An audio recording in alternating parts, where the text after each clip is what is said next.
saying you know of such and such a group of people are trying to get out, and they're on a bus, they're moving from other people. And this is their location.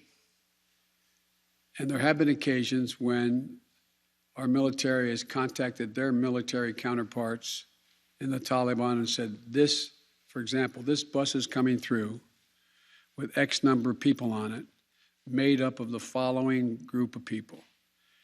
We want you to let that bus or that group through. So yes, there have been occasions like that. And to the best of my knowledge, in those cases, the bulk of that has occurred, they've been let through. But I can't tell you with any certitude that there's actually been a list of names. I know there may have been, but I know of no circumstance. It doesn't mean it didn't exist. That here's the names of 12 people, they're coming, let them through. It could very well have happened. I'll take one more question. Wait. Let me take the one question from the most interesting guy that I know in the press. That's you. Mr. President, there had not been a U.S. service member killed in combat in Afghanistan since February of 2020. You set a deadline, you pulled troops out, you sent troops back in, and now 12 Marines are dead. You said the buck stops with you. Do you bear any responsibility for the way that things have unfolded in the last 2 weeks? I bear responsibility for fundamentally all that's happened of late. But here's the deal. You know, I wish you'd one day say these things. You know as well as I do that the former president made a deal with the Taliban that he would get all American forces out of Afghanistan by May 1.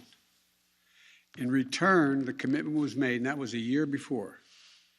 In return, he was given a commitment that the Taliban would continue to attack others, but would not attack any American forces. Remember that? I'm being serious. No, I'm asking you a question. Because before... No, wait a minute. I'm asking you a question. Is that accurate, to the best of your knowledge? What? I don't think it's the issue that... do you think that people have an issue with pulling out of Afghanistan or just the way that things have happened?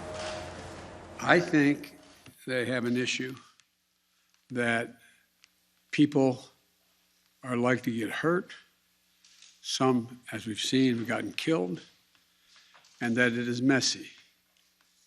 The reason why, whether my friend will acknowledge it or has reported it, the reason why there were no attacks on Americans, as you said, from the date until I came into office, was because the commitment was made by President Trump, I will be out by May 1st.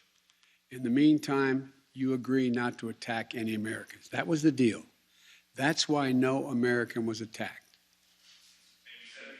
A few days ago, you said you squarely stand by your decision to pull out.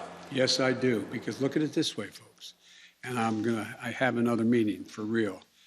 But imagine where we'd be if I had indicated on May the 1st I was not going to renegotiate an evacuation date.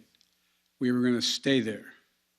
I'd have only one alternative: pour thousands of more troops back into Afghanistan to fight a war that we had already won relative to the reason we went in the first place. I have never been of the view that we should be sacrificing American lives to try to establish a democratic government in Afghanistan, a country that has never once in its entire history been a united country and is made up, I don't mean this in a derogatory, made up of different tribes who have never, ever, ever gotten along with one another. And so, as I said before, and this is the last comment I'll make, we'll have more chance to talk about this, unfortunately, beyond, because we're not out yet. If Osama bin Laden as well as al-Qaeda, had chosen to launch an attack when they left Saudi Arabia out of Yemen, would we have ever gone to Afghanistan? Even though the Taliban completely controlled Afghanistan at the time, would we have ever gone? I know it's not fair to ask you questions, it's rhetorical, but raise your hand if you think we should have gone and given up thousands of lives and tens of thousands of wounded. Our interest in going was to prevent al-Qaeda from reemerging, first to get bin Laden, wipe out al-Qaeda in Afghanistan, prevent that from happening again. As I've said 100 times, terrorism is metastasized around the world. We have greater threats coming out of other countries, a heck of a lot closer to the United States.